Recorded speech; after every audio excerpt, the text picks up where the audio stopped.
You've invested a lot in your education, and people have invested in you. And let me tell you, the world needs your talents. Man, does it ever. The world needs a lot, and we need it from you.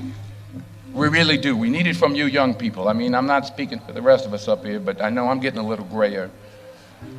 We need it from you, the young people, because remember this. So you got to get out there. You got to give it everything you got, whether it's your time, your talent, your prayers, or your treasures. Because remember this, you will never see a U-Haul behind a hearse. I'll say it again. You will never see a U-Haul behind a hearse. You can't take it with you. The Egyptians tried it, and all they got was robbed. So the question is, what are you going to do with what you have? I'm not talking about how much you have. Some of you are business majors, some of you are theologians, nurses, sociologists. Some of you have money, some of you have patience, some of you have kindness, some of you have love, some of you have the gift of long suffering. Whatever it is, whatever your gift is, what are you going to do with what you have? Fail big. That's right. Fail big. Today's the beginning of the rest of your life, and it can be very frightening. It's a new world out there. It's a mean world out there, and you only live once. So do what you feel passionate about. Take chances professionally. Don't be afraid to fail. There's an old IQ test, was 9 dots, and you had to draw 5 lines with a pencil within these 9 dots without lifting the pencil. The only way to do it was to go outside the box. So don't be afraid to go outside the box. Don't be afraid to think outside the box. Don't be afraid to fail big, to dream big. But remember, dreams without goals are just dreams, and they ultimately fuel disappointment. So have dreams, but have goals. Life goals, yearly goals, monthly goals, daily goals. I try to give myself a goal every day.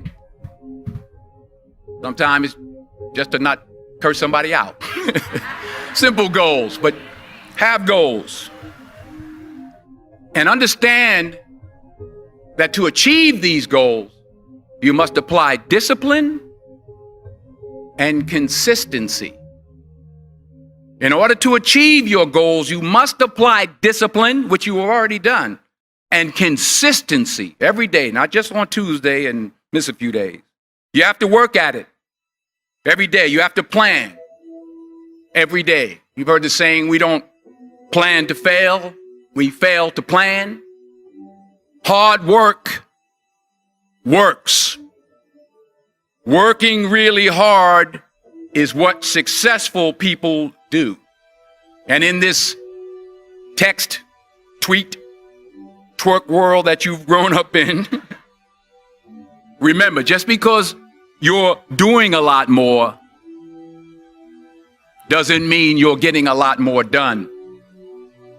Remember that. Just because you're doing a lot more doesn't mean you're getting a lot more done. Don't confuse movement with progress. My mother told me, she said, yeah, because you can run in place all the time and never get anywhere. So continue to strive, continue to have goals, continue to progress. I found that nothing in life is worthwhile unless you take risks. Nothing. Nelson Mandela said, there is no passion to be found playing small and settling for a life that's less than the one you're capable of living. Now, I'm sure in your experiences in school and applying to college and picking your major and deciding what you want to do with life, I'm sure people have told you to make sure you have something to fall back on.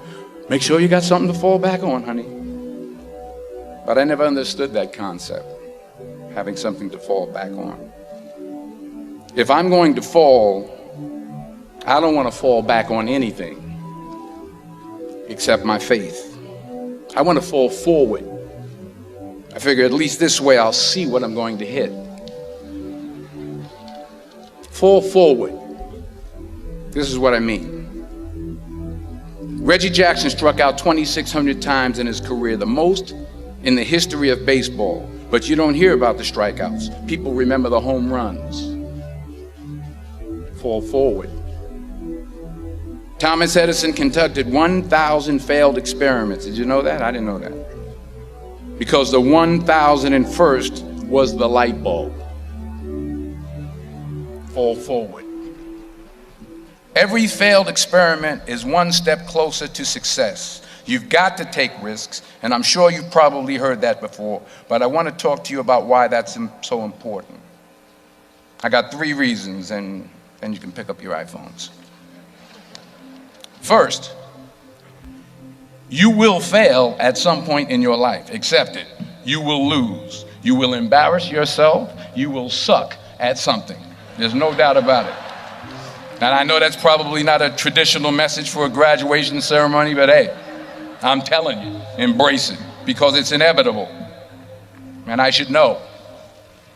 In the acting business, you fail all the time. Early on in my career, I auditioned for a part in a Broadway musical. Perfect role for me, I thought, except for the fact that I can't sing. I didn't get the job. But here's the thing. I didn't quit. I didn't fall back. I walked out of there to prepare for the next audition, and the next audition, and the next audition. I prayed. I prayed, and I prayed. But I continued to fail, and fail, and fail. But it didn't matter, because you know what? There's an old saying, you hang around the barbershop long enough, sooner or later you're going to get a haircut. So you will catch a break, and I did catch a break. Last year, I did a play called Fences on Broadway. Someone talked about it. Won the Tony Award. And I didn't have to sing, by the way. But here's the kicker. It was at the Court Theater.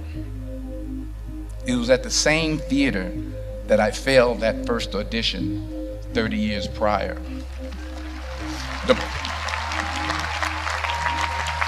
The point is, and I'll pick up the pace, the point is every graduate here today has the training and the talent to succeed.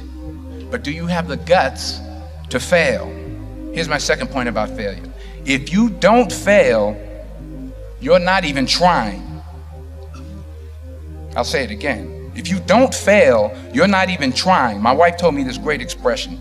To get something you never had, you have to do something you never did.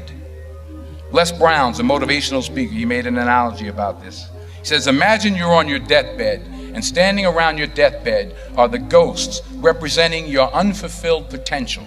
The ghost of the ideas you never acted on. The ghost of the talents you didn't use. And they're standing around your bed, angry, disappointed, and upset. They say, we came to you because you could have brought us to life, they say. And now we have to go to the grave together. So I ask you today, how many ghosts are going to be around your bed when your time comes? Because the chances you take, the people you meet, the people you love, the faith that you have, that's what's going to define you. Never be discouraged. Never hold back. Give everything you got. And when you fall throughout life, and remember this, fall forward. Say thank you for grace. Thank you for mercy. Thank you for understanding. Thank you for wisdom. Thank you for parents. Thank you for love. Thank you for kindness. Thank you for humility. Thank you for peace. Thank you for prosperity. Say thank you in advance for what's already yours. It's how I live my life. That's why I am, one of the reasons why I am today. Say thank you in advance for what is already yours. True desire in the heart for anything good is God's proof to you, sent beforehand to indicate that it's yours already. I'll say it again. True desire in the heart, that itch that you have, whatever it is you want to do, that thing that you want to do to help others and to grow and to make money, that desire, that itch, that's God's proof to you, sent beforehand already to indicate that it's yours. And anything you want good, you can have. So claim it. Work hard to get it. When you get it, reach back. Pull someone else up. Each one, teach one. Don't just aspire to make a living. Aspire to make a difference.